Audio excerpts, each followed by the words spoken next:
নমস্কার প্রিয় বন্ধুরা, কবিতা মানেই অনুভূতির ভাষা। আজ এমনই এক সুন্দর কবিতা আপনাদের সঙ্গে ভাগ করে নিতে এসেছি। আশা করি আমার কণ্ঠে আপনাদের ভালো লাগবে। ক্যান্সারের কথা। প্রেম ভালোবাসার অনেক কবিতা পড়েন তো প্রতিদিন। আজ আসুন রোগ ব্যাধি নিয়ে লেখা একটি কবিতা শুনি। সকলেই জানি ক্যান্সার খুব মারাত্মক এক রোগ। এ রোগে ধরলে রোগীকে পোহাতে হয় অনেক দুর্ভোগ। তবে ক্যান্সার কিন্তু আসলে কোনো ছোঁয়াচে রোগ নয়। আমাদের কিছু ভুলের জন্যই মূলত ক্যান্সার হয়। সেজন্য শরীরের সঠিক যত্ন নেওয়া যায় যদি, তবেই কেবল প্রতিরোধ করা যায় এ মারণ ব্যাধি। প্রথম বিষয়টি হলো পরিষ্কার পরিচ্ছন্নতা। পরিবেশ, দেহ, মন ও খাদ্যে থাকতে হবে শুদ্ধতা। বাদ দিতে হবে ধূমপান, তামাক, মদ ও মাদক, কারণ এগুলো শক্তিশালী ক্যান্সারের উৎপাদক। সেই সাথে সচেতন হন খাদ্যের ব্যাপারে। আঁশযুক্ত সুষম খাদ্য ক্যান্সার ঠেকাতে পারে। খাবারে বেশি করে রাখুন ফলমূল, শাকসবজি। একদম বাদ দিয়ে দিন তেল, চর্বি, মাখন, ঘি। সেই সাথে আরও বাদ দিন সাদা চিনি আর ময়দা, কারণ এগুলো থেকেই হয় যত জটিল রোগের পয়দা। ভাজা পোড়া ও সমুচা সিঙাড়া মুখরোচক হলেও ক্ষতিকর। আলসার থেকে ক্যান্সার সবই এখন অখাদ্য নির্ভর। তারপর আছে রং আর চিনি গোলা যত কোমল পানীয়, এগুলোও খুব অস্বাস্থ্যকর, তা হোক বিদেশের বা স্থানীয়।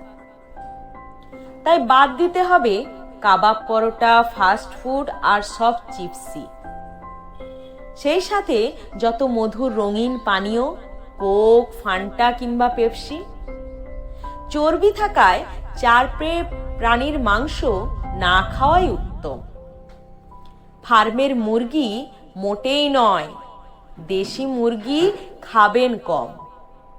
মাছ খাবেন, তবে চাষের মাছের কি খাদ্য তার খোঁজ নিন। ট্যানারির বর্জ্যে পুষ্ট মাছ খাওয়া একদম ছেড়ে দিন। রোজ কাঁচা হলুদ আর রসুন, পেঁয়াজ, আদা খাবেন অবশ্যই। পারলে খাবেন ঘরে তৈরি সরতোলা দুধের টক দই। তারপরেও রয়েছে কিছু খাদ্যে ভেজাল, পানিতে আর্সেনিক। সচেতনভাবে বাদ দেবেন এসব, তাহলেই সব ঠিক। অবশেষে ভুলবেন না করতে ব্যায়াম ও কায়িক শ্রম। তবেই দেহ সুস্থ থাকবে, রোগ ব্যাধি হবে কম। জানেন কি, বিশ্বে বছরে কোটি মানুষের হয় ক্যান্সার। এর মাঝে 60 লাখের ঠিকানা হয় মৃত্যুর পরপার। বাংলাদেশও এ ব্যাপারে মোটেই পড়ে নেই পিছে। এদেশে তখন 20 লাখের বেশি ক্যান্সার রোগী আছে। তাই আসুন সবাই হই সচেতন, সংযমী, সাবধান। নইলে ক্যান্সার থেকে সহজে পাবো না পরিত্রাণ। অবশ্য অন্য কিছুর কারণেও ব্যয়বহুল চিকিৎসার এ রোগটি হয়। তাই বিপদের আশ্রয় হিসেবে অভ্যাস করতে হবে অর্থ সঞ্চয়। এ সবই সম্ভব আমরা যদি প্রিয়জনদের সত্যিই ভালোবাসি। অকাল মৃত্যুতে চাই না মিলাক কারোরই মুখের হাসি। হয়তো কবিতাটি নীরস হয়েছে, নেই কাব্যের কারুকাজ, কারণ আমি তো কবি নয়, বড়জোর কবিরাজ। এই কবিতাটি যদি আপনাদের ভালো লেগে থাকে তাহলে অবশ্যই লাইক করবেন। আর এমন আরও কবিতা পেতে চ্যানেলটা সাবস্ক্রাইব করে রাখবেন।